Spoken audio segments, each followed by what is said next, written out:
Hi everyone, Assalamu alaikum. Welcome my dear lovely viewer, MasterHouse24. I'm চমৎক English teacher Mohammad Ali academy. সবাইকে স্বাগতম, শুভেচ্ছা এবং অনেক অনেক ভালোবাসা আর শুভেচ্ছা জানিয়ে তোমাদের জন্য অত্যন্ত ইম্পর্টেন্ট এবং ইন্টারেস্টিং বিষয় নিয়ে আলোচনা করব। সেই বিষয়টি কি? সেটি হচ্ছে বন্ধুরা gap filling super tips and tricks without close how to solve in English grammar. আজকের ভিডিও থেকে আমরা সেই বিষয়টি চমৎকারভাবে জানতে চলেছি। আর তোমরা যারা আমার চ্যানেলে নতুন রয়েছে অবশ্যই চ্যানেলটি সাবস্ক্রাইব করবে তোমাদের প্রতিদিনকার নতুন নতুন ভিডিও পেতে। আর যারা ইতিমধ্যে সাবস্ক্রাইব করছে many thanks.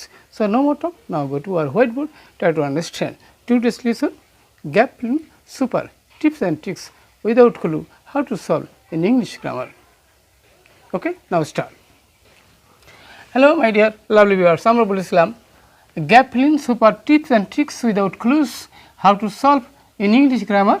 আমাদের ধারাবাহিক ক্লাসের আমরা আজকে আমাদের 81 অর্থাৎ 100 ক্লাসের মধ্যে আমাদের কিন্তু এটা কি 81তম ক্লাস। আর আজকের এই ভিডিও থেকে আমরা যে বিষয়টি জানতে পারবো সেটা কি হচ্ছে, ইন দিস ভিডিওতে আমরা জানতে পারবো যে how to use articles for gap filling. Gap filling ক্ষেত্রে আমরা আর্টিকেল কিভাবে ইউজ করা যায় সে বিষয়ে আমরা জানব। এবার আবার where is not use cross অর্থাৎ কোথায় আর্টিকেল বসে না ক্রস বসে সেটা আমরা জানতে পারবো। How to use phrasal verb অর্থাৎ ফ্রেজ ভার্ব কীভাবে আমরা ইউজ করতে পারি আমাদের এই গ্যাপ ফিলিংয়ে আমরা জানতে পারবো। হাউ টু ইউজ প্রিপোজিশন এবং প্রিপোজিশন আমরা কিভাবে ইউজ করতে পারি। তাহলে এই বিষয়টি কাদের জন্য? যারা ফর SSC 2023 HSC দাখিল অর্থাৎ আমরা জানি বন্ধুরা সেটা কি যে 6 থেকে 12 ক্লাসে রয়েছে সবারই কিন্তু এই গ্যাপ ফিলিং রয়েছে। ইংলিশ ফার্স্ট পেপার এবং সেকেন্ড পেপারে অত্যন্ত ইম্পর্টেন্স। এই বিষয়টি সবারই কিন্তু ভয় থাকে, এখানে কোনো ক্লু দেওয়া থাকে না। আর সেটা সমাধান করতে হলে অবশ্যই আমাদের পরিষ্কার এবং স্বচ্ছ ধারণা থাকতে হবে কী কী আর্টিকেল প্রিপোজিশন কীভাবে কোথায় কোন কোন নিয়ম ফলো করে আমরা বিষয়টি জানতে পারবো। প্রথম থেকে শেষ পর্যন্ত অবশ্যই বিষয়টি জানার জন্য আমার সাথে থাকবে, নো স্কিপ।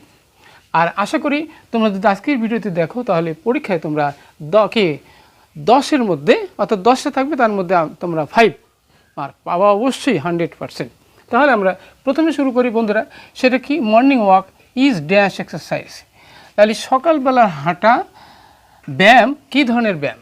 তাহলে এখানে একটি কি আমরা বলতে পারি কি অ্যান ভাওয়েল দিয়ে যদি কোনো শব্দ শুরু হয় তাহলে আমরা সেখানে আর্টিকেল হিসেবে আমরা অ্যান ব্যবহার করব অনির্দিষ্টভাবে। তাহলে অ্যান এক্সারসাইজ সুইটেবল উপযুক্ত, দ্য পিপল লোকেদের, তাহলে জন্য প্রিপোজিশন বসে কি প্রিপোজিশন বসবে এখানে?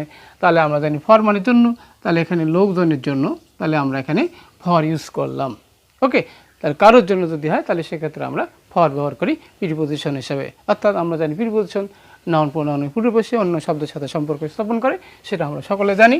অফ অল এখানে এজ আছে, তাহলে অলের পরে কোনো আর্টিকেল বসে না, তাহলে সেক্ষেত্রে আমরা কী বসাবো? সেখানে অবশ্যই আমরা ক্রস চিহ্ন বসাবো। তাহলে আমরা এখানে ক্রস চিহ্ন ইউজ করলাম। ওকে, ইট গিভস আস নিউয়ারাস, এটা আমাদের এই সকালবেলার হাঁটা আমাদের অনেক প্রকার উপকার করে থাকে। তাহলে এখানে অ্যাডজেক্টিভের পরে নাউন আছে, তাহলে এখানে কোনো আর্টিকেলের বসে না। আমরা জানি বন্ধুরা যে আর্টিকেলের পর অর্থাৎ অ্যাডজেক্টিভের পরে কোনো আর্টিকেল বসে না, তাহলে এখানে অ্যাডজেক্টিভ রয়েছে এবং নাউন রয়েছে, তার আগে কোনো আর্টিকেলের প্রয়োজন নয়, যার কারণে এখানে ক্রস চিহ্ন বসেছে। আশা করি এবার নেক্সট আমরা বন্ধুরা যাবো সেখানে পিপুল আছে, নির্দিষ্ট করে বোঝালে আমরা জানি সেখানে আমরা কি ব্যবহার করি? এখানে আমরা দা ব্যবহার করি। দ্য পিপুল হু ওয়াক এনে আছে, ওয়াক আপ আছে, তাহলে এখানে ওয়াক আপ আমরা জানি বন্ধুরা ফ্রেজাল ভার্ব, তাহলে একসাথে উঠা, তাহলে ওয়াক আপ মানে জেগে ওঠা। অ্যান্ড গো আউট এবং বের হওয়া, কিসের জন্য বের হওয়া? তাহলে আমরা এখানে বলবো ফর আ ওয়াক, মানে কি একটু হাঁটাহাঁটি করার জন্য বাইরে আমরা বের হই। এবার নেক্সট যাবো can enjoy fresh morning air, এবং সকালবেলার বাতাস তারা উপভোগ করতে পারে যা সকালে ওঠে। তাহলে এখানে মর্নিং এয়ার, এখানেও কোনো আর্টিকেলের প্রয়োজন নাই, তাহলে দুটো নাউন পাশাপাশি রয়েছে, তাহলে এখানে আমার কোনো আর্টিকেলের দরকার নাই, তাহলে এখানে আমরা ক্রস ব্যবহার করব। ওকে, তাহলে এখানে কিন্তু মর্নিংটা কিন্তু এক প্রকার অ্যাডজেক্টিভ। ওকে, এবার আছে মোর আবার তাছাড়াও দিস এক্সারসাইজ মানে এই ব্যায়াম বা এক্সারসাইজটি কী হয়, হেল্প দেম তাদেরকে সাহায্য করে মেনটেনিং গুড হেলথ ভালো স্বাস্থ্য রক্ষা করার জন্য সাহায্য করে। এগেইন আমরা বলতে পারি দে ক্যান মেক, তারপরে আবার তারা তৈরি করতে পারে কি, এখানে আমরা জানি বন্ধুরা এখানে গুড এবং এখানে কি আছে অ্যাডজেক্টিভ পরে নাউন আছে, তাহলে এখানে অবশ্যই একটি আর্টিকেল বসবে, সেটা কি সেখানে অবশ্যই আমরা এ ইউজ করব।